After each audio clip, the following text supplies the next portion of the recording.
Start करते हैं linear regression. हम लोगों ने 11th स्टैंडर्ड में कोरिलेशन पढ़ा होगा।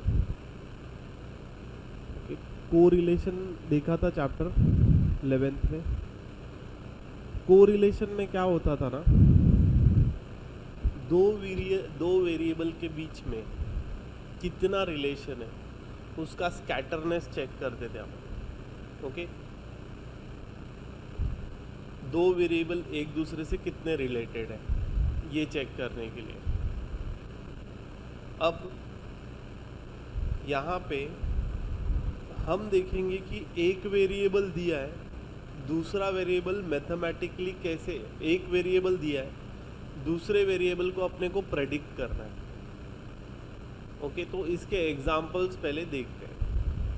Now we have already learn that correlation is used to measure the strength and direction of association between two variables. मतलब दो वेरिएबल कितने एक दूसरे से कितने अच्छे से रिलेटेड है, ये हमने 11th स्टैंडर्ड में सीखा था। Now in statistic correlation denotes association between two quantities variable.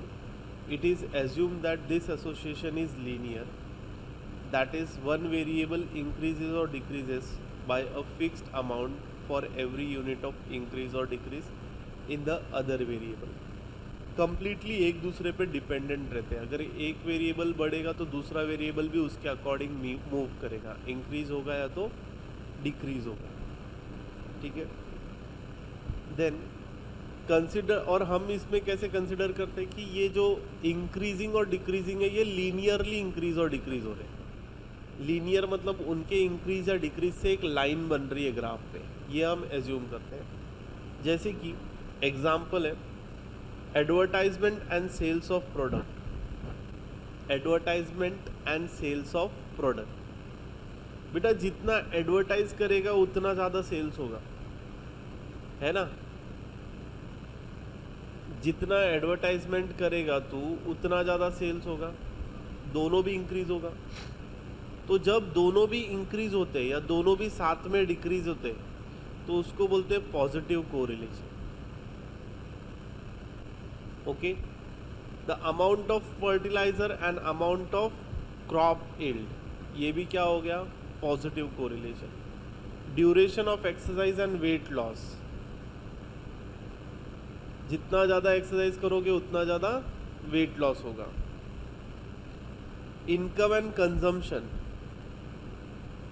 जितना ज़्यादा इनकम होगा उतना ज़्यादा खर्च करोगे। Supply and price of commodity, supply बढ़ेगा तो प्राइस क्या होगा, डिक्रीज होगा। जब ये स्टिक्स ऑपोजिट डायरेक्शन में मूव करती है ना तो हम उसको नेगेटिव कोरिलेशन बोलते हैं। ठीक है, ये 11th स्टैंडर्ड का रिवीजन कर रहे हैं अपन। फिर number of days of absent in school and performance in examination, जितना ज़्यादा तुम एब्सेंट रहोगे, किधर, supply and price of commodity, बेटा सप्लाई बढ़ेगा तो प्राइस बढ़ेगा। सप्लाई वही तो हो गया ना, डिमांड, सप्लाई बढ़ना मतलब डिमांड बढ़ना। तो जब डिमांड बढ़ेगा तो प्राइस तो डिक्रीज होगा ही नहीं बेटा। अगर समझ मार्केट में पहले 100 kg टमाटर होता था, ठीक है, तो 10 कॉस्ट था 50 रुपये, अब खरीदेंगे भी तो इतना ही। अब क्या हो गया, 200 kg हो गया, तो 200 kg हो गया, उतने का रिक्वायरमेंट ही नहीं है। हाँ, लेकिन लोगों को कोई एक्स्ट्रा खरीदने से कोई फ़र्क नहीं पड़ रहा, तो क्या करेगा, लेकिन ये अपना माल निकालने का सोचेगा ना, तो इसका प्राइस डिक्रीज हो जाता है। जितना ज़्यादा सप्लाई करेगा उतना ज़्यादा वो प्राइस चीपर होते जाता है। जैसे मोबाइल, पहले सप्लाई कम था तो बहुत महंगा होता था फ़ोन, बहुत ज़्यादा महंगा, नॉर्मली अफोर्ड नहीं करते थे लोग। आज देख सबके पास मोबाइल है, क्योंकि सप्लाई बढ़ गया तो, और क्वालिटी भी बढ़ गई। पहले तो डब्बा फ़ोन यूज़ करते थे सब लोग, जिसमें सिर्फ वर्टी की बैट होते थे टाइप करने वाला। अभी तो स्क्रीन फ़ोन आ गया। कोई भी सप्लाई बढ़ा ना तो फिर डिमांड का उसका प्राइस कम होगा ही, कोई भी सप्लाई हो, कुछ भी। अभी तू ही देख, अगर घर है ये, ठीक है, अब लोगों ने पागलों की तरह हर जगह पे बिल्डिंग्स बांधना तैयार चालू कर दिया, 10-10, 20-20, 25-25 माले का हर जगह पे। जैसे क्यों ऐसे क्यों होता है? सिर्फ मुंबई में ही 30+ फ्लोर अलाउड है, बाहर के साइड नहीं है। वहाँ बांध तो कंस्ट्रक्शन तो वहाँ पर भी हो सकता है ना। तो जैसे उनको पता है करके अगर सप्लाई बढ़ा दिया ना तो डिमांड उसका प्राइस कम हो जाएगा, तो घर का वैल्यू ही नहीं रहेगा। ऐसा उसका वैल्यू भी मेंटेन करना आपको, ठीक है। इन शॉर्ट दोनों नेगेटिव कोरिलेशन है बेटा, एक ज़्यादा बढ़ेगा तो एक कम होगा। सप्लाई कम होगा तो फिर प्राइस क्या होता है? 3 ही 4 चीज़ है पूरे वर्ल्ड में, तो उसकी प्राइस एकदम ज़्यादा रहेगी। बोलते ना लिमिटेड क्वांटिटी। हाँ, तो जो चीज़ों का सप्लाई कम है, ये लिमिटेड है, 4 ही क्वांटिटी है, 8 ही क्वांटिटी। अभी रिसेंटली वो मुकेश अंबानी के बेटे ने कोई 2-2 करोड़ या 15-15 करोड़ की वॉच दी, जिसके सिर्फ 8 ही यूनिट्स थे, 8 या 10 यूनिट्स थी बनी हुई। तो उसकी सप्लाई ज़्यादा कम थी, कॉस्ट ज़्यादा है। ऐसे होता है। नाउ ये जैसे तू बोल रहा है ना, अब इनके बीच में एक लीनियर रिलेशन बनेगा। तो एक वैल्यू दिया रहेगा, दूसरे को अपने को प्रेडिक्ट करना होगा, ठीक है। Now number of days of absence, जितना ज़्यादा बच्चा एब्सेंट रहेगा उतना ज़्यादा उसका एग्जामिनेशन में मार्क्स कम होगा। मतलब एब्सेंट ही ज़्यादा तो मार्क्स कम रहेंगे। ये नॉर्मल ग्राफ चलता ही है बेटा। More vitamin one consume the less likely one is to have deficiency, negative correlation. Now correlation coefficient measures association between two variable. Correlation coefficient measures association between two variables but cannot determine the value of variable when the value of other variable is known or given. Correlation coefficient, तुमने ना last lecture में R करके एक Carl's Pearson coefficient पढ़ा होगा, सुना था ये? Carl's Pearson coefficient 11th standard में सीखा हुआ था, जिसको अपन R से भी डिनोट करते हैं। अब R क्या करता था? R ना तुझे दो वेरिएबल एक दूसरे से कितने जुड़े ये बताएंगे। जैसे हाइट और वेट, हाइट और वेट है वो BMI बताते, ठीक है। उससे तुझे पता चलता है कि पर्सन हेल्दी है या नॉन हेल्दी है, पर्सन ओवर वेट है या बिलो वेट है, अंडर वेट है। तो यहाँ पे ये कैसे पता चलता है? अपने को R से पता चलता है। और R से ये पता चलता है कि वेट और हाइट एक दूसरे से कितने रिलेटेड है, जबकि दोनों अलग अलग है, दोनों का यूनिट्स भी अलग है, ठीक है। फिर आगे बढ़ते हैं। The technique used for predicting the value of one variable for a given value of other variable is called regression,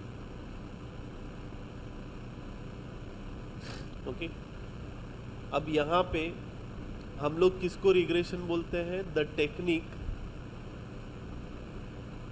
used for predicting the value of one variable for a given value of other variable is called regression. बेटा chapter का नाम लिखो, linear regression. यहाँ पे ये definition लिखो, the technique used for predicting the value of one variable for a given value of other variable is called regression. Now, Carl Pearson defined the coefficient of correlation known as, it is frequently used to predict the value to identify factors that cause an outcome. Now, Carl Pearson defined the coefficient of correlation known as Pearson's coefficient correlation. ये हमने 11th में पढ़ा था। अब हम लोग क्या पढ़ने वाले? कार्ल पियर्सन ने क्या बताया था बताएगा? दो वेरिएबल्स हैं, तो दो अननोन वेरिएबल्स जैसे सप्लाई और डिमांड, ये दो अलग अलग चीज़ है। तो ये अलग अलग चीज़, सॉरी, सप्लाई और डिमांड सेम ही है, जितना डिमांड होगा उतना ही सप्लाई होगा। डिमांड एंड प्राइस ये दो अलग अलग वेरिएबल है, ठीक है। डिमांड का यूनिट अलग है, प्राइस का यूनिट अलग है। एक एग्जांपल लेते हैं, तो ये दोनों चीज़ कितना एक दूसरे से रिलेटेड है, कितना एक दूसरे पे डिपेंडेंट है, ये कार्ल पियर्सन नाम के पर्सन ने बताया था अपने को कोरिलेशन कोएफिशिएंट के हेल्प से लास्ट 11। अब यहाँ पर क्या होगा पता है क्या, यहाँ पे हम सपोज तुमको हाइट दी है, ठीक है। एक एग्जांपल लेता हूँ मैं कि यहाँ पर हाइट दी है 150 centimetre, 157 centimetre, 163 centimetre, 169 centimetre, 172 centimetre. इसका वेट दिया है 52 kg, 58 kg, 65 kg, 69 kg, 75 kg last, ठीक है।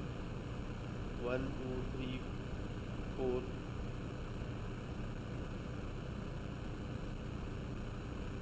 ज़्यादा लिख दिया क्या, 1 2 3, ओके।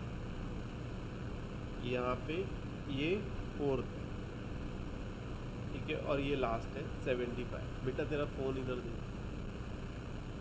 फ़ोन उधर सामने रख, तुम भी तेरा फ़ोन सामने रख। अब देख 150 सेंटीमीटर हाइट है, 52 kg वेट है। 157 सेंटीमीटर हाइट है, 58 kg वेट है। 172 सेंटीमीटर हाइट है, 75 kg वेट है। तो समझ, अगर 175 सेंटीमीटर हाइट है तो वेट कितना होना चाहिए, ये कैसे निकालेंगे?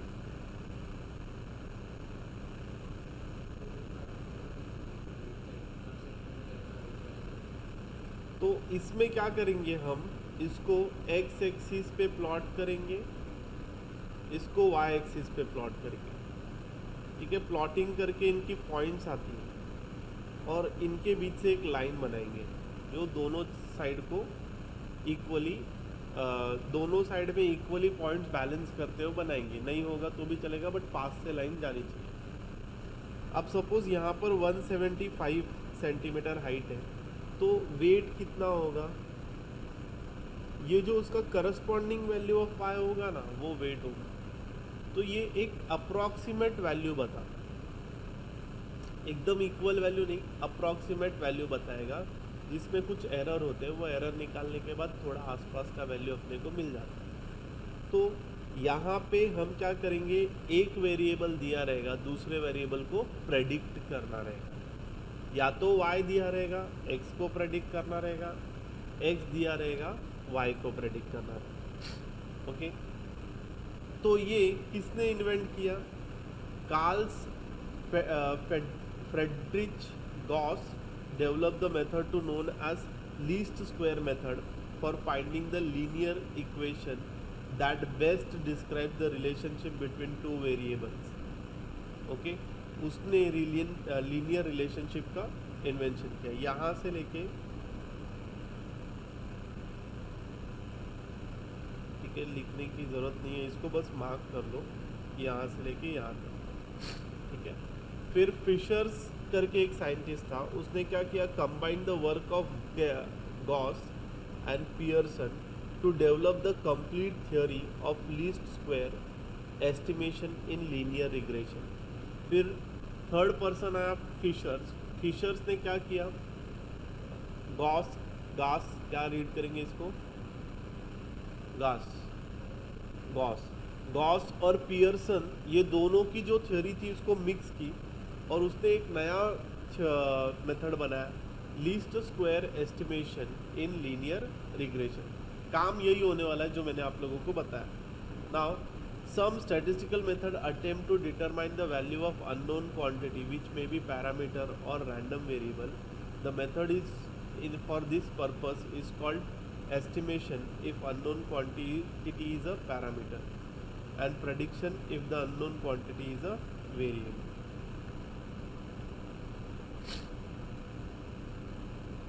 ठीक है, आगे बढ़ते हैं।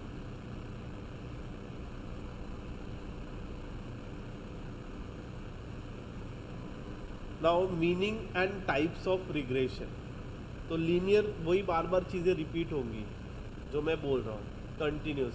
हाँ, बस उस पर छोटी छोटी चीज़ें ऐड ऑन होती जाएंगी। वही प्रेडिक्शन करना है अपने को, that's it. Now meaning of regression. Linear regression is a method of predicting the value of one variable when the value of all other variable are known or specified। Okay, जैसे मैंने बोला करके आपको height की सारी values दी है, सिर्फ एक नेक्स्ट वैल्यू को प्रेडिक्ट करना है आपको। The variable being predicted is called the response or dependent variable. The variable being predicted मतलब जिसको प्रेडिक्ट करना है, जिसको फाइंड करना है, उसको क्या बोलेंगे? Response or dependent variable. उसको क्या बोलेंगे बेटा? जिस वेरिएबल को फाइंड करना है, प्रेडिक्ट करना है, उसको क्या बोलेंगे? Response or dependent variable. क्या बोलते हैं उसको? ओके, उधर से ही रेस्पॉन्स मिलेगा ना। मुझे एक्स पता है, मुझे वाई को ढूंढना है, तो फिर जो वाई है वो रेस्पॉन्स है या तो प्रेडिक्टेड वेरिएबल है, उसको अपन प्रेडिक्ट करने वाले हैं या ओके, और वहां से अपने को वैल्यू मिलने वाला है, तो रेस्पॉन्स वेरिएबल भी बोल सकते हैं। The variable used for predicting the response or dependent variable are called predictors or independent variable. अब देख, मैं तेरे को एक इक्वेशन देता हूँ, y is equal to 5x plus 3। x का वैल्यू 1 रखा, या तो x का वैल्यू मुझे हाइट पता थी कितनी थी, 175 रखा, तो y का वैल्यू मिल जाएगा ना मेरे को, कितना वेट होना चाहिए। जस्ट एक रफ एग्जांपल। तो यहाँ पे ये है तेरा इंडिपेंडेंट वेरिएबल, मतलब उसका वैल्यू पता है, उसको अपन इंडिपेंडेंट वेरिएबल बोल सकते हैं। y भी इंडिपेंडेंट वेरिएबल हो सकता है अगर इक्वेशन कुछ ऐसा रहता और y का वैल्यू अपने को पता होता। तो ऐसे इक्वेशन में y इंडिपेंडेंट वेरिएबल है, x डिपेंडेंट वेरिएबल है। Okay, now linear regression propose that the relationship between two variable or more variable described by the linear equation। यहाँ पे तुम लोगों को क्या अंडरलाइन करना है बेटा? यहाँ पे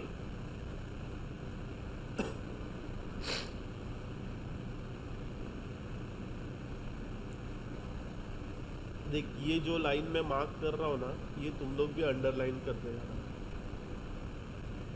ठीक है? फिलअप में पूछा जा सकता है।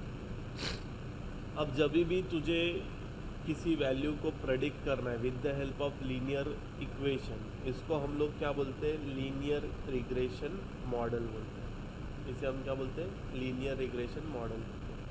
अ linear regression model consist of a linear equation with unknown coefficient. ठीक है, ये सब एक अननोन कोएफिशिएंट्स के साथ होंगे। The unknown coefficient in the linear regression model are called parameter of regression model.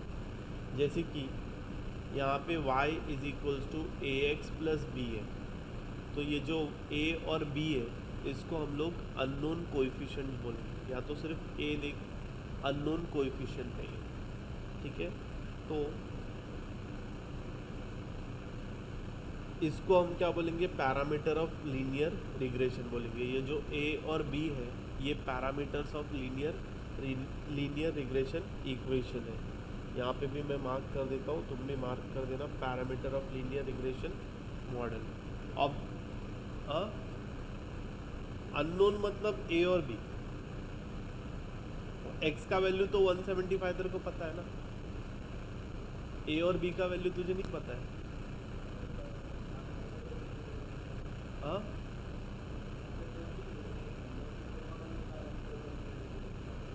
तो अननोन जो है a और b, वो पैरामीटर्स है ऑफ रिग्रेशन मॉडल।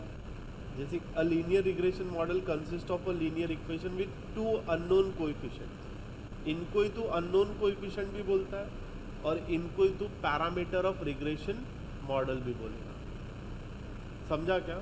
वही अननोन भी है और वही पैरामीटर ऑफ रिग्रेशन मॉडल भी है। ये अपने को इतना कुछ पूछने वाले नहीं है, लेकिन ये समझना चाहिए, दोनों ये तीनों को अंडरलाइन करो। Observed value of the variable are used to estimate the unknown parameters of model. अभी वेरिएबल्स के हेल्प से हम लोग ऑब्जर्व्ड वेरिएबल के हेल्प से तो क्या बनेगा, लाइन का इक्वेशन बनाएगा। अब वो लाइन के इक्वेशंस के हेल्प से तू ए और बी का वैल्यू ढूंढेगा, ठीक है, सॉल्व करके। तो वो हम लोग धीरे धीरे देखेंगे कि लाइन कैसे बनाते हैं, वो लाइन के इक्वेशन के हेल्प से ए और बी का वैल्यू कैसे ढूंढते हैं, और फिर उसमें हम एक्स का वैल्यू पुट करेंगे और हमें डिपेंडेंट वेरिएबल का वैल्यू मिल जाएगा, ठीक है। देन आगे बढ़ते हैं। The process of developing a linear equation to represent the relationship between two or more variable using the available sample data is not known as fitting the linear regression model to observe the data, ठीक है। अब यहाँ पे fitting the linear regression method, fitting curve बोलते हैं बेटा, फिलहाल तो हम इतना ही देख रहे हैं।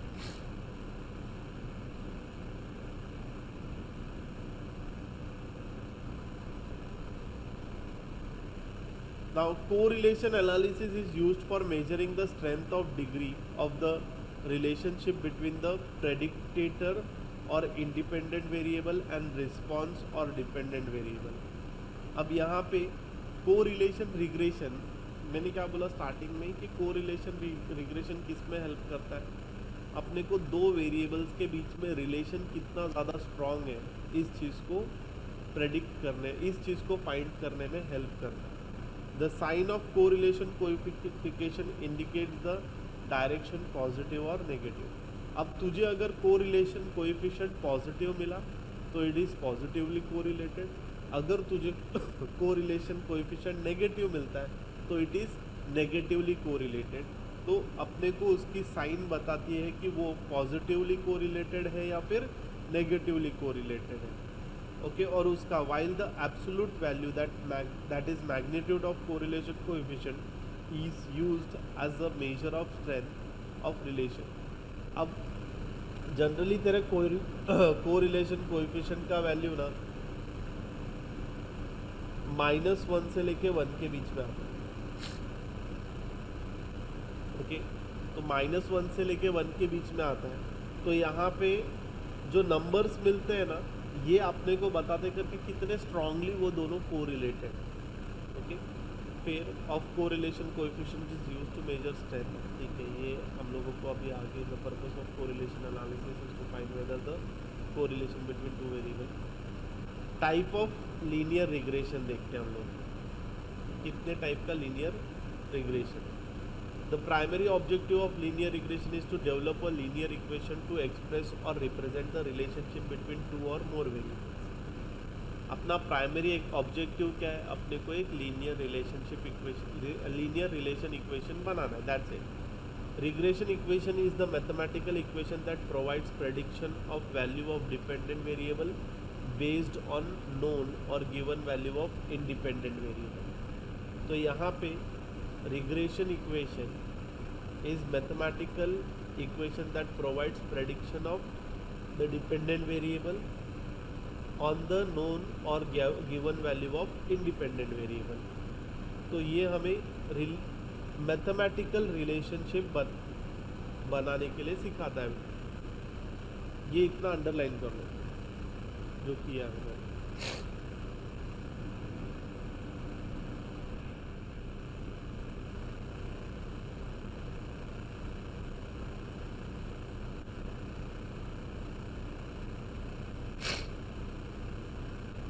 देख बेटा, यहाँ पे ना तुझे समझ गया है करके डिपेंडेंट वेरिएबल मतलब y है और इंडिपेंडेंट वेरिएबल मतलब x है।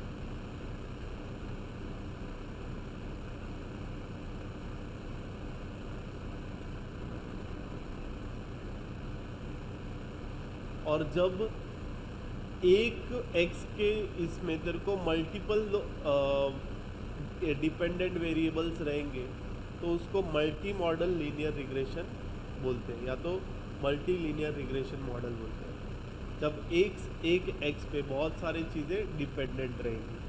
Now following example illustrate situation for simple linear regression. A firm may be interested in knowing the relationship between advertising and sales its product so that it can predict the amount of sales for the allocated advertising budget. मतलब तेरे को x मतलब advertising budget दे दिया, तो तू predict कर सकता है कि सेल्स कितने हो सकते हैं. अगर 10,000 का एडवर्टाइजमेंट किया तो कितने सेल्स होंगे, अगर 20,000 का एडवर्टाइजमेंट किया तो कितने सेल्स होंगे, अगर 30,000 का एडवर्टाइजमेंट किया तो कितने सेल्स होंगे. ठीक है, ये प्रेडिक्शन है. अब बॉटन क्या है इसको, botanist. A botanist want to find the relationship between the age and height of the seedling in his experiment. Botanist मतलब क्या, वो पेड़ पौधे लगाता है. ठीक है, तो यहाँ पे वो क्या करेगा, पेड़ का एज देखेगा और पेड़ का हाइट कितना होना चाहिए. तो अगर उसके हिसाब से नहीं है तो उसको समझ जाएगा कि इसके अंदर कुछ न्यूट्रिशन या फिर किसी चीज़ की कमी है, तो अपने को क्या प्रोवाइड करना पड़ेगा कि चीज़ें फुलफिल हो जाए. ये भी लीनियर रिग्रेशन से अपने को समझ सकता है. अ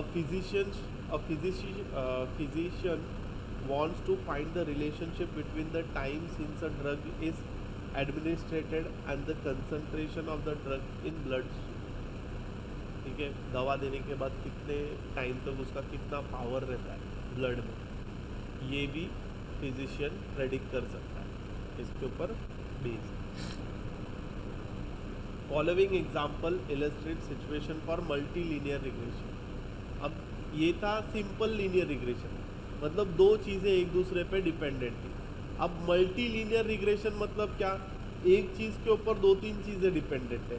जैसे कि amount of sales of product dependent variable है, is associated with several independent variable. अच्छा, यहाँ पे मल्टीपल इंडिपेंडेंट वेरिएबल्स है, such as price of product, amount of expenditure on it and advertisement, quality of product and the number of competitors. ये एक ही, यहाँ पे independent कौन है, यहाँ पे डिपेंडेंट कौन है, अमाउंट ऑफ सेल्स है. और काफ़ी ज़्यादा इंडिपेंडेंट कौन है, काफ़ी ज़्यादा इंडिपेंडेंट लोग हैं. जैसे कि इंडिपेंडेंट वेरिएबल्स कौन है, such as price of product है, अमाउंट ऑफ एक्सपेंडिचर है, क्वालिटी ऑफ प्रोडक्ट है और नंबर ऑफ कॉम्पिटिटर्स है. ये सब इंडिपेंडेंट है. और डिपेंडेंट क्या था, sales of product. Annual saving of a family, ये डिपेंडेंट वेरिएबल है.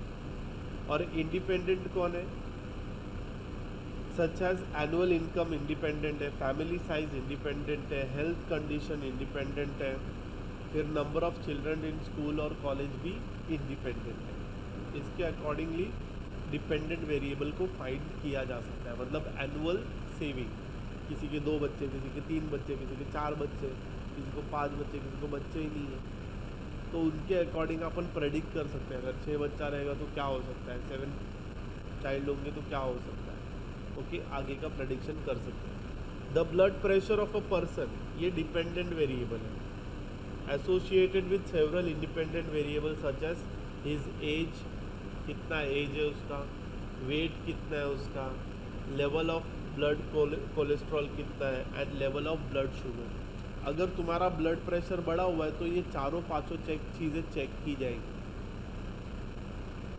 उसके बाद ही पता चलेगा कि ये ब्लड प्रेशर नॉर्मल है या फिर नॉर्मल लेवल को क्रॉस कर चुका है. जैसे जितना ज़्यादा एजेड रहता है ना, उसका ब्लड प्रेशर थोड़ा ज़्यादा रहता है. अभी तुम्हारा ब्लड प्रेशर कितने से कितने के बीच में रहना चाहिए,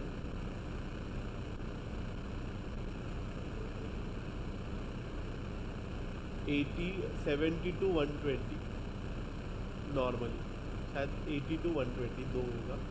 120 मैक्सिमम मुझे पता है, मिनिमम आई थिंक 80 या 70 में. तो अगर इससे नीचे रहेगा, 80 से नीचे रहेगा तो ब्लड प्रेशर लो होता है, 120 से ऊपर रहेगा तो ब्लड प्रेशर हाई रहता है. लेकिन तेरी अगर एज ज़्यादा है तो 130 135 भी नॉर्मल हो जाता है, वो एज के अकॉर्डिंग होता है. तो यहाँ पर एक सिंगल डिपेंडेंट वेरिएबल है ब्लड प्रेशर लेकिन इंडिपेंडेंट वो इंडिपेंडेंट कितने हैं? बहुत सारे variables. Finding simple regression, simple linear regression. अब हम देखते हैं कि सिंपल लीनियर रिग्रेशन लाइन कैसे बनाते हैं या फिर कैसे होता है। जैसे कि अमाउंट ऑफ फर्टिलाइजर है और यील्ड इन 100 kg। यील्ड मतलब क्या बेटा? Maximum production. अब 30 kg अगर तू फर्टिलाइजर यूज कर रहा है तो 4300 kg का प्रोडक्शन हो रहा है। 40 kg इन पर एकड़ अगर तू फर्टिलाइजर यूज कर रहा है तो प्रोडक्शन 45 हो रहा है। 50 यूज कर रहा है 54 हो रहा है। 60, 53, 70, 56, 80, 63 सब अनइवन है। ऐसे नहीं कि फर्टिलाइजर एकदम इंक्रीज कर रहा है तो प्रोडक्शन हाँ बढ़ रहा है, लेकिन धीरे धीरे बढ़ रहा है। ठीक है,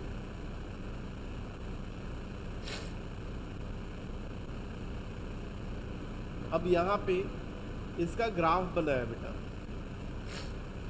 फर्टिलाइजर इंडिपेंडेंट वेरिएबल है, dependent variable yield in acres. देख ये ग्राफ बनाया। अब ग्राफ बनाने के बाद ना ये सिंपल ग्राफ है, लेकिन यहाँ से अगर मैं एक लाइन बना दूँ ना तो ये लाइन से हम नेक्स्ट वाला वैल्यू प्रेडिक्ट कर सकते हैं। ठीक है, और एरर क्या होता है पता है? ये जो डिस्टेंस होता है ना लाइन और इसका पॉइंट का, ओके, इससे अपने को एक मीन एरर मिलता है, मतलब एवरेज एरर। और वो एवरेज एरर अपन इधर माइनस या प्लस करके अपन वैल्यू प्रेडिक्ट कर सकते हैं। ठीक है, ये एरर अपन माइनस नहीं करते नॉर्मल सम्स में, मैं जस्ट बता रहा हूँ। स्कैटर डायग्राम और scatter diagram of the yield of grain and amount of fertiliser used.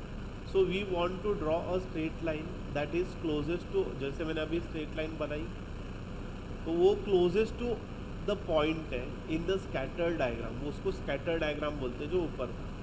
If all the points were collinear then it is on straight line, there would have been no problem in drawing such a line.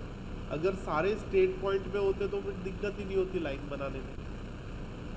There is a problem because all the points are not a straight line. Since the points in a scatter diagram do not form a straight line, we want to draw a straight line that is closest to this points. Theoretically the number of possible line is unlimited. मतलब तू कितनी line बना सकता है ऐसे scatter diagram में? Unlimited line बना सकता है। कितनी बना सकता है बेटा? अनलिमिटेड लाइन बना सकता है। It is therefore necessary to specify some condition in order to ensure that we draw the straight line that is closest to the data point in the scatter diagram. तो ये अपने को ज़रूरी बन जाता है कि हम लाइन कैसे बनाएं। तो मैंने क्या बोला, लाइन कैसे बनाएं? सारे पॉइंट उससे क्लोजेस्ट होने चाहिए, या तो दोनों side equal number of points होने चाहिए। The method at least square for provide the line of best fit. इस लाइन को क्या बोला जाता है? जो मैंने ऊपर बनाया उसको लाइन ऑफ बेस्ट फिट बोला जाता है, because it is closest to the data point in the scatter diagram according to the least square principle. यहाँ से लेके यहाँ तक बेटा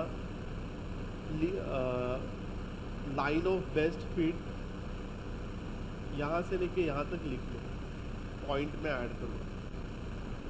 देख बेटा यहाँ पे अब हम लोग क्या देखने वाले हैं? Method of least square.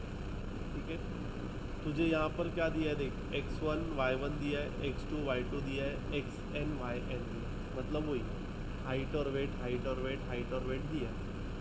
तुझे अभी कोई एक हाइट प्रेडिक्ट करनी है, तुझे कोई एक वेट प्रेडिक्ट करना है, तुझे हाइट दिया है, तो उसका स्टैंडर्ड इक्वेशन क्या है? देख y bar is equals to a plus b x. क्या है उसका standard equation? Is equals to a plus b x. याद है तुम लोगों को ये इक्वेशन किसका होता है? फिलहाल हम लोग को ये लिख लेना है, वाई बार इज, अभी लिखना मत, y bar is equals to a plus b x. बेटा ये लाइन का इक्वेशन है। किसका इक्वेशन है? लाइन का इक्वेशन है, जहाँ पर ए और बी क्या है? कोएफिशिएंट्स है जिन्हें हमें ढूंढना है। ठीक है, और वाई बार भी ढूंढना है, लेकिन ए और बी किसके हेल्प से ढूंढोगे? जो x और y गिवन है उनके हेल्प से आप इक्वेशन बनाकर ढूंढोगे, फिर वो ढूंढने के बाद आपको क्या ढूंढना होगा, y बार ढूंढना होगा।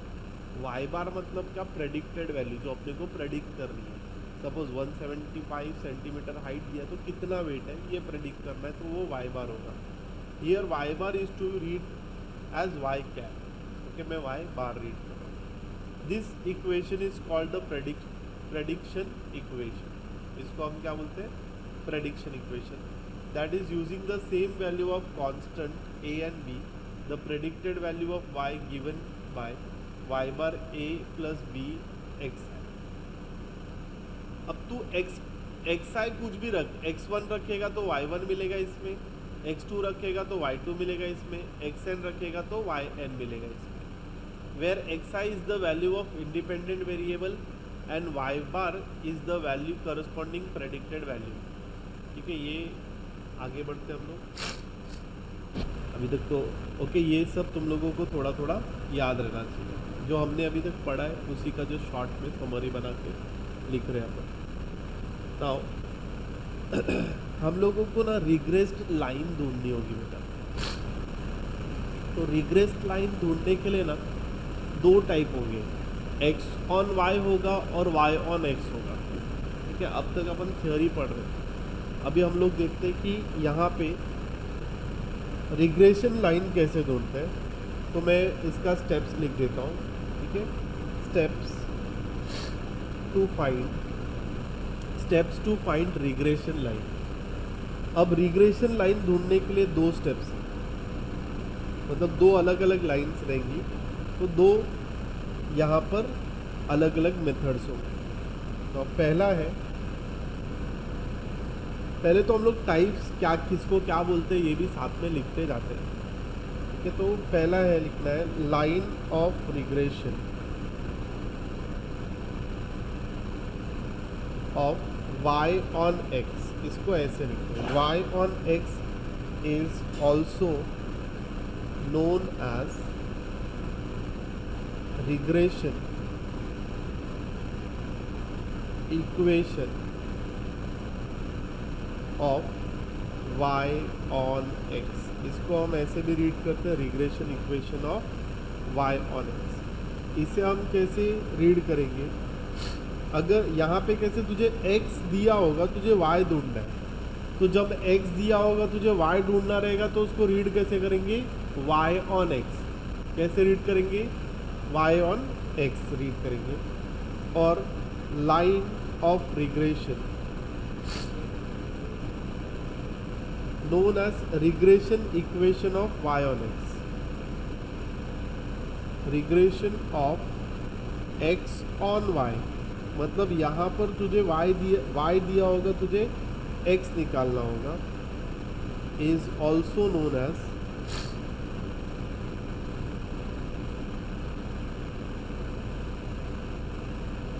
Regression equation of x on y। तो यहाँ पे सबसे इम्पॉर्टेंट क्या है, पहले तुझे लाइन बनाना है, उसके बाद एक वैल्यू दिया रहेगा, दूसरा वैल्यू प्रेडिक्ट करना है। तो लाइन बनाने के स्टेप्स है धीरे धीरे, किसको क्या बोलते हैं ये भी समझना ज़रूरी है। Now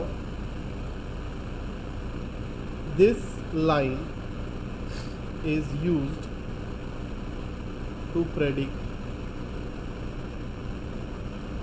the value of y for a given value of x। यहाँ पे this line is used to predict the value of x for given value of y।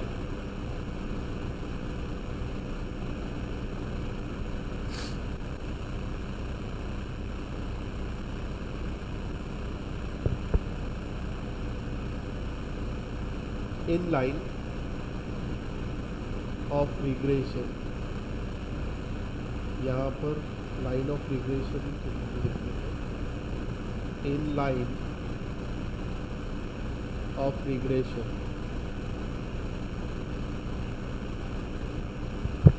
y is dependent variable,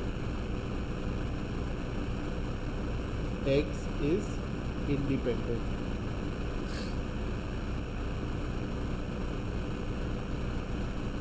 यहाँ पर क्या होगा, x डिपेंडेंट होगा और y independent होगा.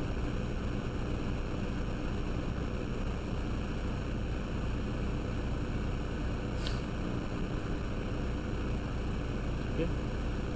Now next है द इक्वेशन. इसका इक्वेशन कैसा होगा, y minus y bar is equals to b y x minus x bar होगा. इसका इक्वेशन होगा. इसका इक्वेशन होगा x minus x bar is equals to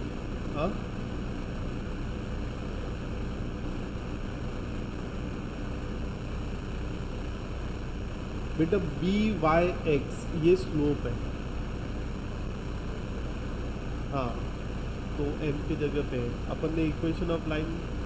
मुझे स्लोप का फॉर्मूला बता बेटा क्या होता है. y2 minus y one upon x2 minus x1 बराबर. तो जब तू इसको इधर भेजेगा तो y2 minus y one is equals to m into x2 minus x1 होता है ना.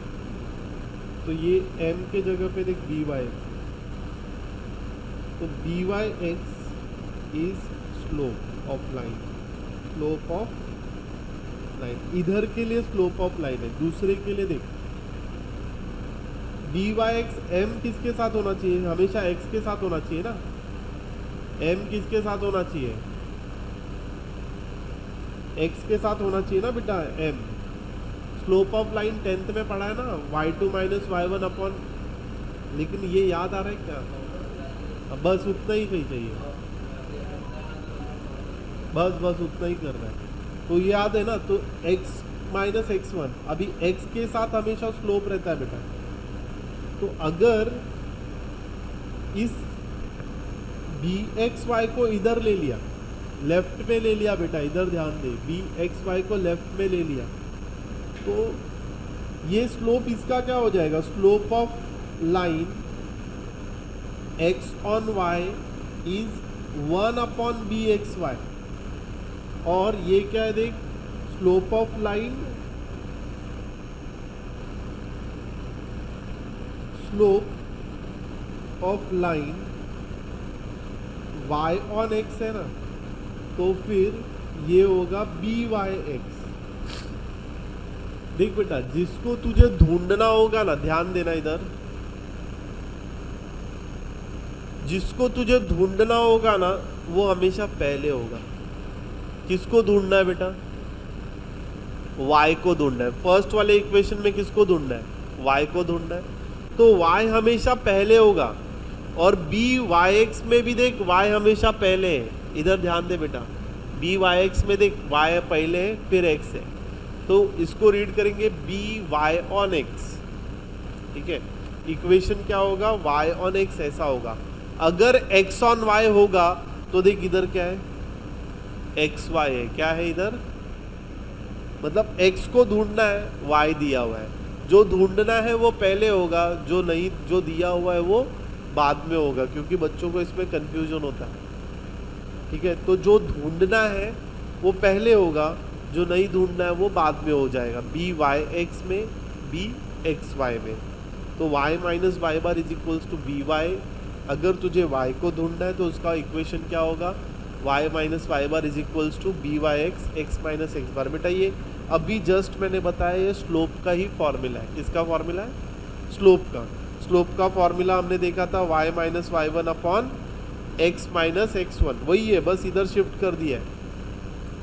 और यहाँ पे जो y ढूंढना है ना उसको y बार दे दिया, इसको x बार दे दिया. ठीक है, तो फॉर्मूला याद रखने में डिफिकल्टी नहीं होनी चाहिए इसकी. अब देख, ये इक्वेशन है बेटा, ये इक्वेशन है। अब ये इक्वेशन में हम इसको ओपन भी कर सकते हैं, ठीक है, इसे क्या कर सकते हैं, ओपन भी कर सकते हैं। जैसे कि ये किसे लिख सकते हैं अपन, ये लिख सकते हैं y minus y bar is equals to b y x into x minus b y x into x bar, ऐसे लिख लेंगे। फिर इसके बाद हम क्या करेंगे, यहाँ पर RHS में y बार को भेज देंगे, तो y is equals to b y x into x plus y bar minus b y x into x bar, ठीक है। दो बेटा y बार माइनस, बेटा यहाँ पर ध्यान दें, ये जो y bar minus y b y x x bar है ना, इस पूरे को हम क्या ले लेते हैं, a ले लेते हैं। इसको हम क्या कर लेते हैं, a ले लेते हैं। ये कुछ ऐसा हो जाएगा y is equals to b y into x plus a हो जाएगा। ये कोएफिशिएंट ले लेते हैं, इसको a बार बोल देंगे, फिलहाल इसको a ही बोलते हैं, ठीक है।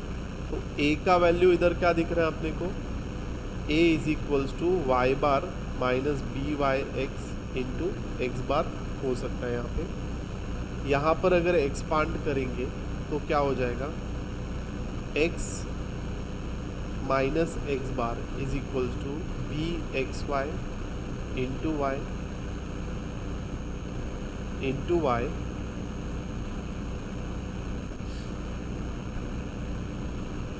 Minus b x y into y bar. इसको RHS में लेके जाएंगे, x हो जाएगा b x y into y plus x bar minus b x y into y bar. तो यहाँ पर ये जो पार्ट है ना, इसको a बोलेंगे, x bar minus b x y into y bar. तेरा इक्वेशन क्या हो जाएगा, x is equals to b x y into y plus a हो जाएगा, ठीक है। यहाँ पर a का वैल्यू ये होगा। बेटा हम ना सम यही वाले लाइन से सॉल्व करने वाले हैं, बट अपने Maharashtra board of text book या तो कुछ टीचर्स क्या करते हैं पता है क्या, वो लोग ना ये वाला a का वैल्यू अलग से ढूंढते हैं और ये इक्वेशन में पुट कर देते हैं, और x का वैल्यू जो दिया रहता है वो पुट करते हैं, तो तुझे आंसर मिल जाता है, ठीक है। तो यहाँ पर कुछ हम ऐसे सम को सॉल्व करते हैं। अब स्टेप 1, अब स्टेप्स कैसे, ये तो इक्वेशन है, इक्वेशन दिखता कैसे है, दो वे में दिखता है। इक्वेशन कैसे दिखता है, दो वे में, एक तो पहले वो दिखेगा स्लोप वाले फॉर्मूले के फॉर्म में, दूसरा दिखेगा y is equals to b y x x plus a, या तो x is equals to b x y y plus a, ऐसे तुझे इक्वेशन दिखेगा। नाउ यहाँ पे तुझे इक्वेशंस ढूंढने के लिए स्टेप क्या करना पड़ेगा, स्टेप 1। बेटा देख इसमें कितने अननोन है, ध्यान से देखना। तुझे देख x का वैल्यू तो दिया ही होगा, x का वैल्यू बेटा दिया होगा तुझे, ओके। यहाँ पर ध्यान दे, x का वैल्यू दिया होगा, x बार तुझे ढूंढना होगा, y बार तुझे ढूंढना होगा, ओके, और बी एक्स वाई तुझे ढूंढना होगा। तीन चीज़ें ढूंढनी होगी। तो पहले स्टेप में हम क्या करेंगे, स्टेप 1 में हम एक्स बार ढूंढ के लेंगे। एक्स बार का फॉर्मूला पता है क्या होता है, मीन का फॉर्मूला क्या है, summation of x upon n होता है। वाई बार का फॉर्मूला क्या होता है, summation of y upon n. याद है ये फॉर्मूला, मीन निकालने का फॉर्मूला है, और भी होते हैं, अगर फ्रीक्वेंसी दिया रहेगा तो उसके अकॉर्डिंग रहता है। फिर स्टेप 1 यहाँ पर भी सेम है, x bar is equals to summation of x, हाँ, y bar equals to summation of y upon n, n मतलब total number of terms. Now यहाँ पे लिख देता हूँ रिग्रेशन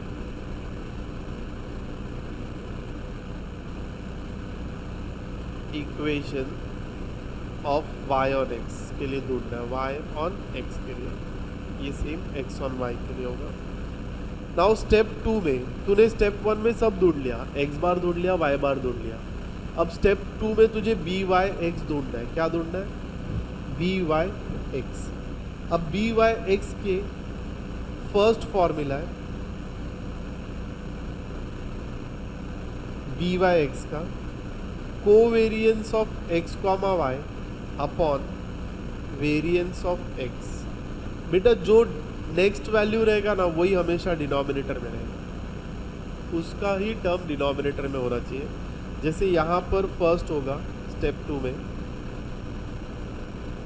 ये बी एक्स वाई है, एक्स ऑन वाई है, तो यहाँ पर देख बी एक्स ऑन वाई का पहला फॉर्मूला क्या होगा? Covariance of x comma y upon variance of y होगा। सेकेंड टर्म देख वाई है ना, तो इधर भी वाई होगा। अब इसको ढूंढने के टोटल 5 फॉर्मूलेज हैं। कोवेरियंस का फॉर्मूला देखा तो तूने? मैं बताऊंगा अगर नहीं आएगा तो ठीक है। हाँ, covariance is the variation between two variables. ये 11th स्टैंडर्ड में था। दो वेरिएबल एक दूसरे से कितना वैरी करते हैं, जैसे रिलेशन ढूंढते ना, को रिलेशन, वैसे ही ये वेरिएशन बताता है कि दो रिलेशन एक दूसरे से कितना वैरी करते हैं। ठीक है, फिलहाल अपने को बस फॉर्मूला याद रखना रहेगा इसका। देन नेक्स्ट है, नेक्स्ट फॉर्मूला है बी वाई एक्स का summation of x minus x bar into y minus y bar upon summation of variance का फॉर्मूला है एक्स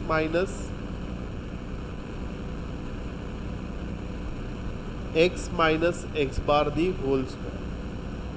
ओके, ये हो गया। सिमिलरली देख x बाद में है ना, तो यहाँ पर x के टर्म्स होंगे।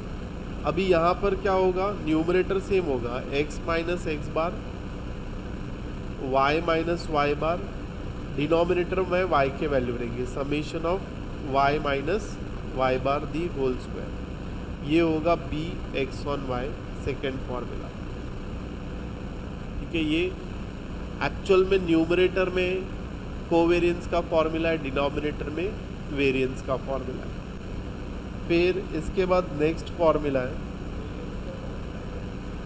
हाँ ये कोवेरियंस का फॉर्मूला है ऊपर, इसमें नीचे एन एन है वो कैंसिल आउट हो गया है दोनों का, हम लोग देखेंगे। थर्ड है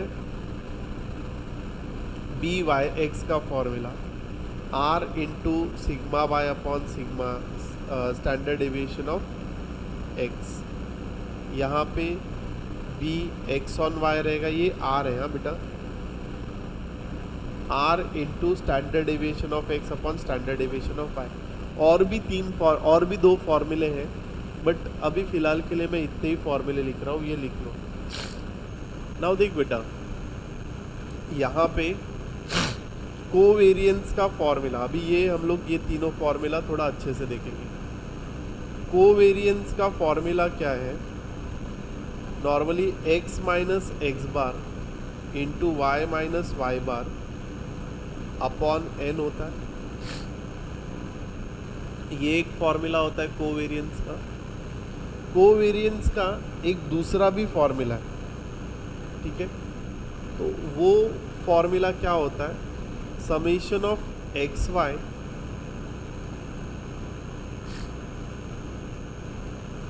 minus x bar into y bar upon n होता है। ये भी फॉर्मूला, ठीक है, दोनों भी कोवेरियंस का फॉर्मूला। और वेरिएंस के भी दो फॉर्मूले होते हैं, वेरिएंस ऑफ एक्स या तो वेरिएंस ऑफ वाई ले लो। Summation of x same variance of y भी बिहेव करेगा बेटा, अपॉन एन होता है। इसका फॉर्मूला क्या होता है? Summation of x square upon n minus x bar the whole square, ऐसा रहता है। ठीक है,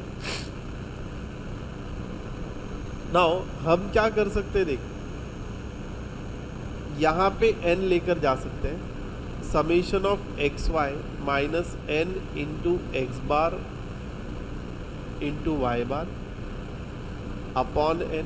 इसमें क्या कर सकते हैं, summation of x square minus n into x bar the whole square upon n भी लिख सकते हैं। ठीक है, देख ये न्यूमरेटर में सॉल्व कर रहा हूँ, ये डिनोमिनेटर में सॉल्व कर रहा हूँ।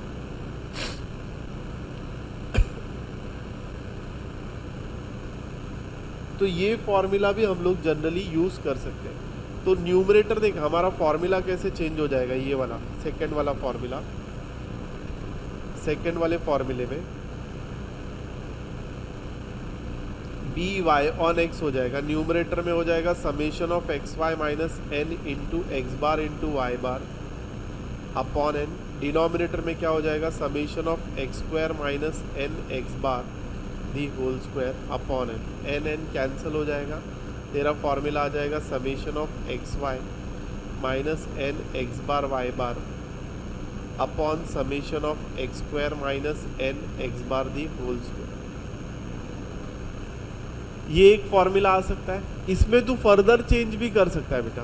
फर्दर चेंज क्या कर सकता है, समेशन ऑफ एक्स वाई है माइनस एन है। बेटा एक्स बार का फॉर्मूला क्या है,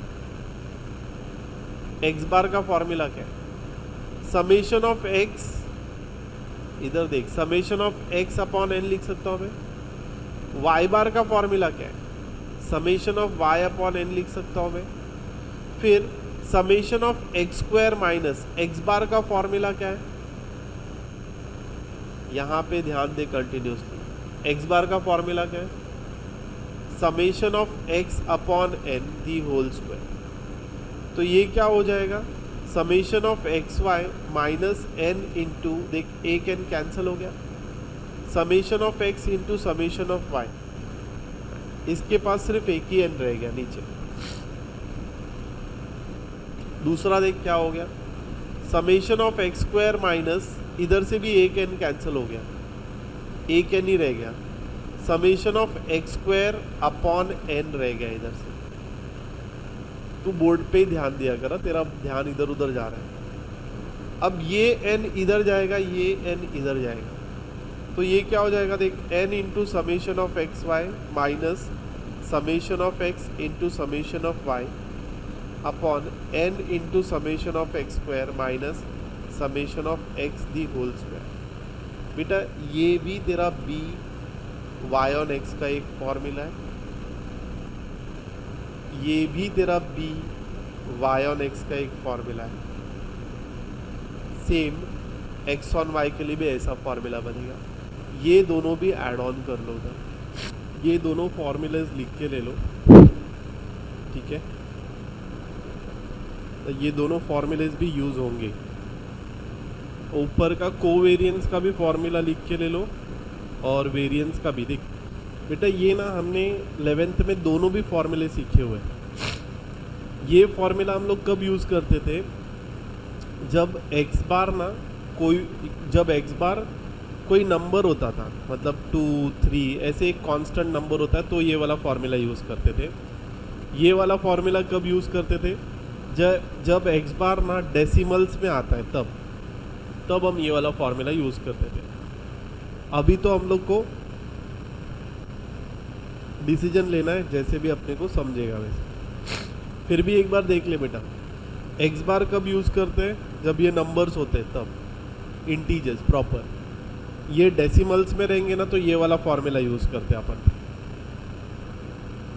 x minus x bar Y minus y बार कब यूज़ करते हैं, 2 और 3 रहेगा तो, मतलब नंबर इंटीजर्स में रहेगा तो, और डेसिमल्स में रहेगा तो summation of x into y minus x bar into y bar, ये वाला फॉर्मूला यूज़ करेंगे। ठीक है, ये लिख के हो गया। Same for variance also. ये इंपॉर्टेंट पॉइंट्स हमारे हो गए, तो उसमें से कुछ रिवाइज कर लेते हैं। Regression is used to estimate dependent variable. Equation of y on x is used to minimize vertical distance.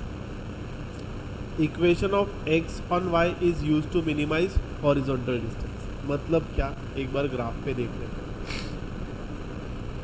X axis और वाई एक्सिस, मोबाइल दूर रख दो बेटा।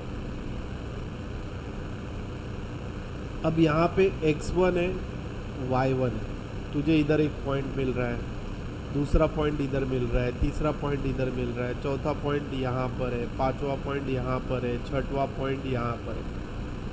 ठीक है, ऐसे तो क्या करेगा, दोनों साइड से एक लाइन प्रॉपरली पास हो रही है बीच में से, ऐसा होना चाहिए। देख यहाँ पे तुझे x गिवन होगा, y फाइंड करना होगा। क्या करना होगा? फाइंड y फाइंड करना होगा। अब ये जो लाइन है ना, इसको हम y बार बोलेंगे। y bar equals to a plus b x. X a और बी तो ढूंढना पड़ेगा आपने, ठीक है। x का वैल्यू हमें क्या करना पड़ेगा, x का वैल्यू दिया रहेगा वो पुट करेंगे और तुझे y बार का वैल्यू मिल जाएगा। a का वैल्यू हमने देखा कि a का वैल्यू क्या था,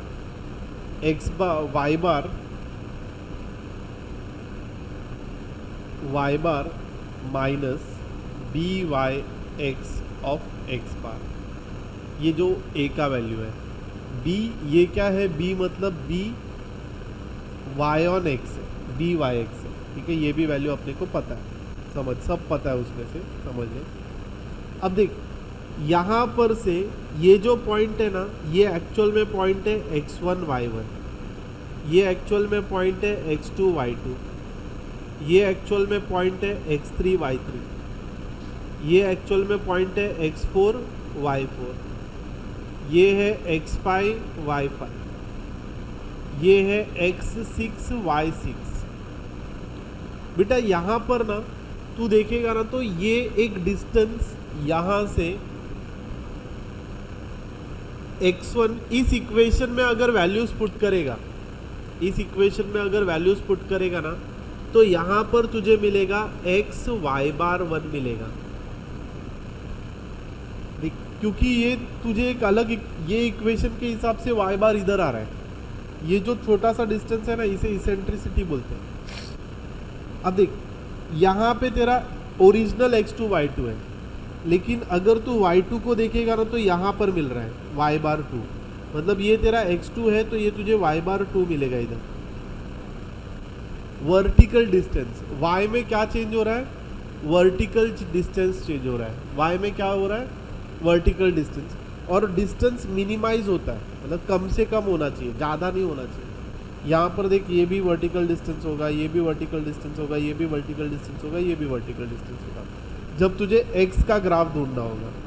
अब जब तुझे y का ग्राफ ढूंढना होगा ना, तो देख जब तुझे यहाँ पे y वैल्यू ढूंढनी होगी, अब जब तुझे x वैल्यू ढूंढनी होगी तो क्या होगा, तुझे x1 दिया रहेगा, y1 दिया रहेगा, x2 दिया रहेगा, y2 दिया रहेगा, x3 दिया रहेगा, y3 दिया रहेगा। अब इनसे कोई तो एक ऐसी ग्राफ बन रही है, ठीक है। सपोज यहाँ पर कहीं पे x1 y1 है, यहाँ पर कहीं पे x2 y2 है, यहाँ पर कहीं पे x3 y3 है।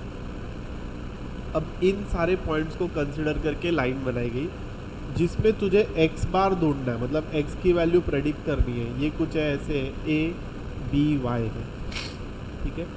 तो बेटा यहाँ पे y की सारी वैल्यूज दी है, तुझे y के वैल्यू के लिए x की वैल्यू प्रेडिक्ट करनी है। तो ऐसे में बाकी सब का भी एक प्रेडिक्टेड वैल्यू मिलता है। जैसे यहाँ पर y1 ये रखा ना, तो x बार देख तेरे को प्रेडिक्टेड कहाँ पर मिल रहा है, x बार प्रेडिक्टेड तुझे यहाँ पर मिल रहा है। ये है x बार प्रेडिक्टेड और ये है y1। देख ये अगर x2 यहाँ पर y2 है ना, तो x बार प्रेडिक्टेड तुझे यहाँ पर दिख रहा है, मतलब ये क्या है, x2 बार y2 है, x3 यहाँ पर है, y3 यहाँ पर है, तो x3 प्रेडिक्टेड यहाँ पर मिल रहा है। थोड़ा मैंने रफ डायग्राम बनाया है, बट देख डिस्टेंस कैसा, x में डिस्टेंस कैसा चेंज होगा, हॉरिजॉन्टली चेंज होगा, ठीक है। तो इसलिए यहाँ पर हम लोग क्या देख रहे हैं, हमने ये जो देखा मैक्सिमाइज और मिनिमाइज का पॉइंट, इम्पॉर्टेंट पॉइंट्स में,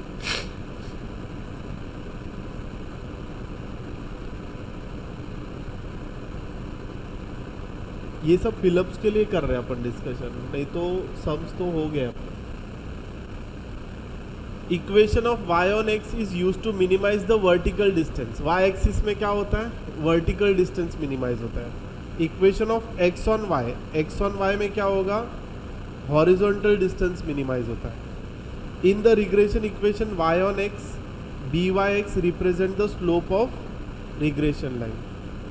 byx is the rate of change in the value of y for unit of change in the value of x। बेटा स्लोप मतलब क्या होता है पता है, डेरिवेटिव होता है। तो यहाँ पे स्लोप m है ना, तो byx is rate of change, मतलब वही डेरिवेटिव, ठीक है। In the regression equation y on x y is equals to a plus bx, a represent y intersect which indicates the average value of the dependent variable when x equals to 0, ठीक है, ये नहीं चलेगा, चलेगा। 1 upon bxy represent the slope of line. ये क्या है बेटा, x ऑन y रहेगा तो मैंने लिखा है ना slope of line 1 upon b और xy है, ठीक है। दैट्स इट, इतना समझना था। अभी हम लोग सब सॉल्व कर सकते हैं, ये सब भी देखना है बाकी के पॉइंट्स भी, तो धीरे धीरे कल नेक्स्ट लेक्चर में देखेंगे। नाउ यहाँ पर क्या दिया है क्लास वर्क में, एक HRD मैनेजर है of a company wants to find the measure which he can use to fix the monthly income of person applying for the job in the production department. As an experimental project, he collect data of 7% from that department referring to year of service and their monthly income. अब एक HRD manager है, वो क्या देखती है कि एक किस पर्सन को कितनी सैलरी देनी चाहिए, ओके तो उसको समझता नहीं है, तो वो क्या करती है, वो डेटा कलेक्ट करती है अपने कंपनी से, ठीक है, कंपनी से डेटा कलेक्ट करती है।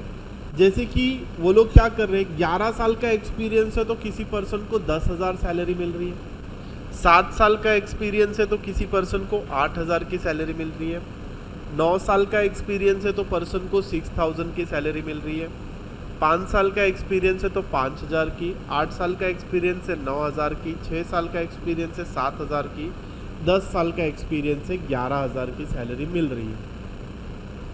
तो अगर सपोज 13 ईयर का एक्सपीरियंस है तो कितनी सैलरी देनी चाहिए, मिनिमम या मैक्सिमम। तो इसके लिए उसे क्या बनाना पड़ेगा, लीनियर रिग्रेशन का लाइन बनाना पड़ेगा। तो पहले तो हमें क्या ढूंढने बोला है, find the regression equation of income on year of service. Income on years, regression equation कैसे ढूंढना है, देख बेटा, इनकम मतलब क्या है, y है, ऑन ईयर्स, ईयर्स मतलब क्या, x, मतलब तेरे को y ऑन x का रिग्रेशन इक्वेशन बनाना है, यस वर्टिकल वाला। उसका वैल्यू कैसे होगा, देख y minus y bar is equals to b y x, x minus x bar. Step 1 क्या होगा, तेरे को y बार ढूंढना होगा, x बार ढूंढना होगा। स्टेप 2 क्या होगा, तुझे बी वाई एक्स ढूंढना होगा। बी वाई एक्स के 4 फॉर्मूले देखे, जिसमें से थर्ड फॉर्मूला हम लोग यूज़ करने वाले हैं बार बार, ठीक है। तो एक एक करके अभी सम को सॉल्व करते हैं, और एक बार रिग्रेशन इक्वेशन बन गया ना, तो फिर x का वैल्यू 13 पुट कर, तेरे को सैलरी आ जाएगी कि कितनी सैलरी उसको देनी है। तो यहाँ पर मैं सम सॉल्व करना स्टार्ट करता हूँ। यहाँ पर सॉल्यूशन स्टार्ट करते हैं फर्स्ट का।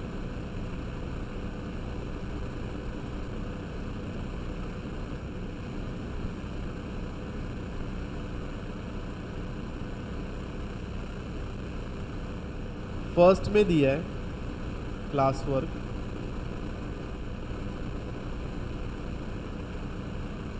x is equals two years of service, y को कंसिडर करते हैं इनकम,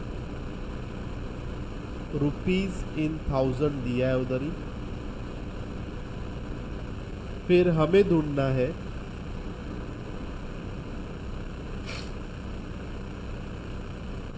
हमें क्या ढूंढना है, हमें x बार निकालना है बेटा। सोचना पड़ेगा आपको कि डायग्राम कैसे बनाना है। एक्स बार निकालना है, समेशन ऑफ एक्स लगेगा, एन लगेगा। वाई बार निकालना है, समेशन ऑफ वाई लगेगा, एन लगेगा। बी वाई एक्स निकालना है, डिपेंड करता है कौन सा फॉर्मूला यूज़ करना है, बट यहाँ पर वैल्यूज़ बड़े दिख रहे हैं थोड़े, तो हम फॉर्मूला यूज़ करेंगे summation of x y, okay, summation of x y in minus n into x bar y bar upon summation of x square minus n into x bar the whole square. ये वाला formula better लग रहा है। तो यहाँ पर देख तुझे क्या ढूंढना पड़ेगा, फिर से एक्स बार वाई बार और एक्स बार और summation of x square summation of x y. तो कितने कॉलम्स बनेंगे बेटा, पहले ना तुम लोग सम पूरा अच्छे से देख लो प्लीज़, ठीक है, उसके बाद सॉल्व करने का चालू करना। कुछ भी लिखना है बाद में लिखना, पहले एक दो सम देख लो। यहाँ पर देख मुझे दिया है x का वैल्यू दिया है, y का वैल्यू दिया है। x का वैल्यू 11 ईयर का एक्सपीरियंस है, 6000 पगार, 10,000 पगार है। 9 ईयर का एक्सपीरियंस है, 6000 पगार है। 5 साल का एक्सपीरियंस 5000 पगार। 8 साल का एक्सपीरियंस 9 साल का पगार। 6 साल का एक्सपीरियंस 7000 का पगार। 10 साल का एक्सपीरियंस 11000 का पगार। ठीक है, तुझे एक्स बार और वाई बार ढूंढना है ना, तो एक्स बार और वाई बार ढूंढने के लिए क्या निकालना पड़ता है, समेशन निकालना पड़ता है। तो इसका टोटल कितना है 56, इसका टोटल कितना है 56। अभी तू डिसाइड करेगा कि फॉर्मूला कौन सा यूज़ करना है। उसके लिए क्या करना पड़ेगा, तुझे एक्स बार निकालना पड़ेगा, summation of x upon n. कितना ये 56। फ्रीक्वेंसी कितनी है देख, 1 2 3 4 5 6, 6 फ्रीक्वेंसी है। तो यहाँ पर 56 अपॉन 1 2 3 4 5 6, कोई मिस कर दिया क्या मैंने, 7 ईयर वाला मिस कर दिया मैंने, एक मिस कर दिया मैंने, इसलिए बोला लिखो मत बेटा, पहले देख लो ये, फिर उसके बाद लिखने की कोशिश करना। 7 है, 9 है, 5 है, 8 है, 6 है, 10 है। यहाँ पर आएगा 6 5 9 7 8 मिस कर दिया, 8 6 5 और फिर 9 7 11। ठीक है, ये अभी आ जाएगा समेशन।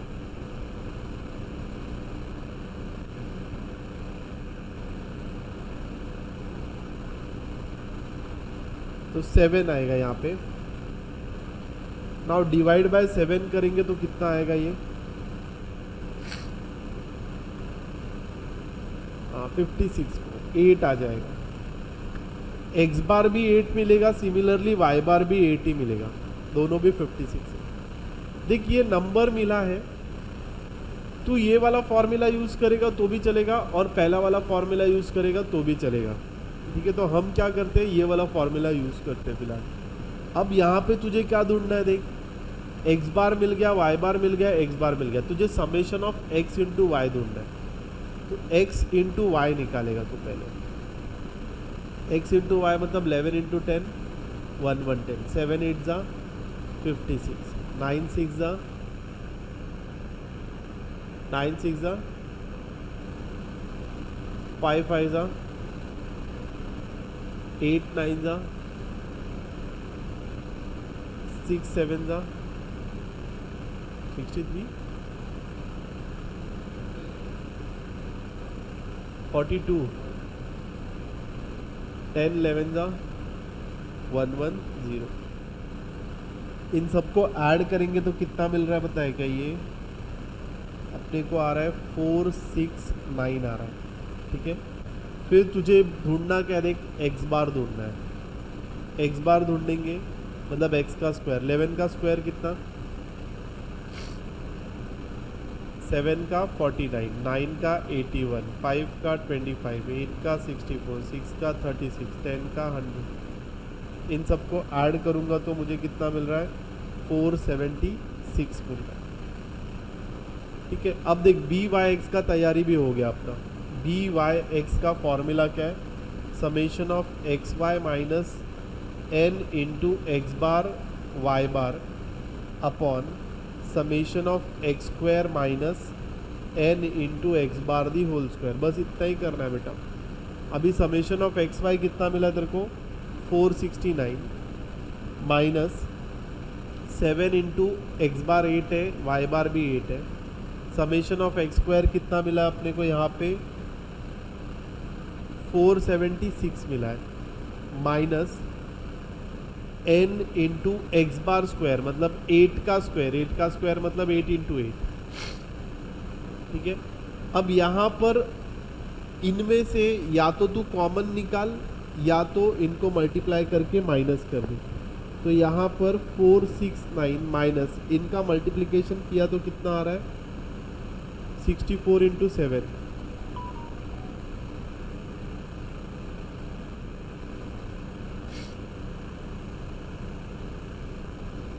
448 upon 476 minus 448।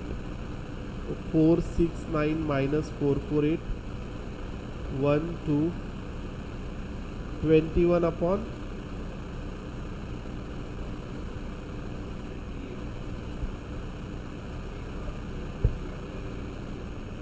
3/4। अगर इसको पॉइंट में लिखेंगे तो 0.7। तेरे को देख क्या मिल गया, बी वाई ऑन एक्स भी मिल गया। अब तुझे एक्स बार भी मिल गया, वाई बार भी मिल गया। देयरफॉर इक्वेशन ऑफ रिग्रेशन या तो रिग्रेशन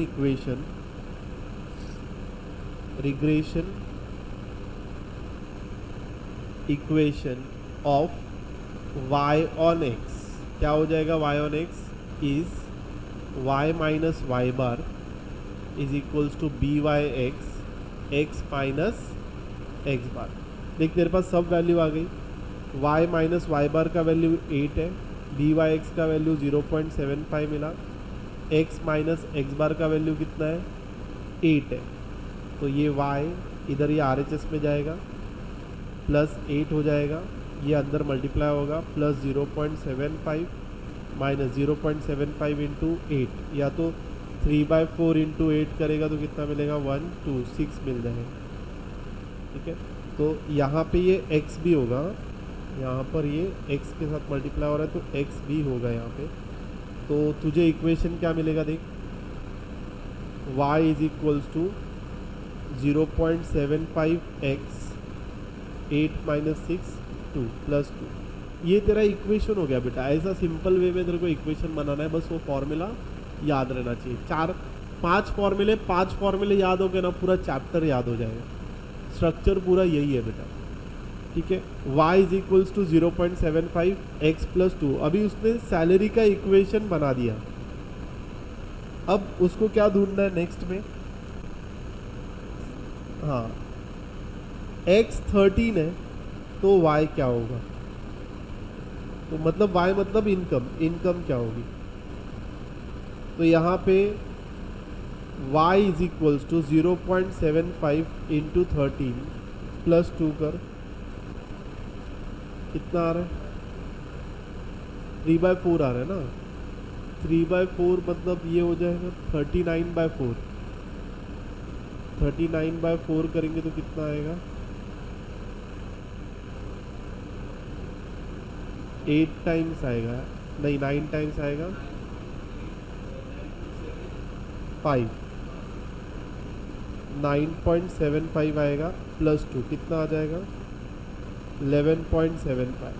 मतलब जो 13 साल का एक्सपीरियंस बंदा रखता है उसको सैलरी कितनी मिलेगी 11.75। Therefore in rupees in 1000 rupees in 1000 है यहाँ पे, तो इसकी हम लोग सैलरी भी लिख देते हैं। देयरफॉर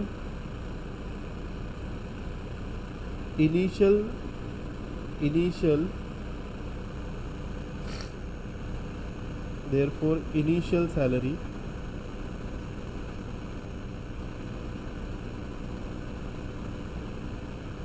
रिकमेंडेड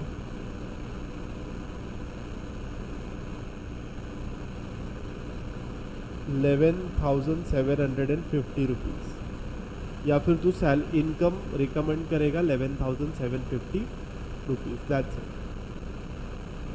अब लिखना चालू कर दे बेटा। इजी था ये सम, ऐसे ही करना है बेटा अपने को थ्रू आउट।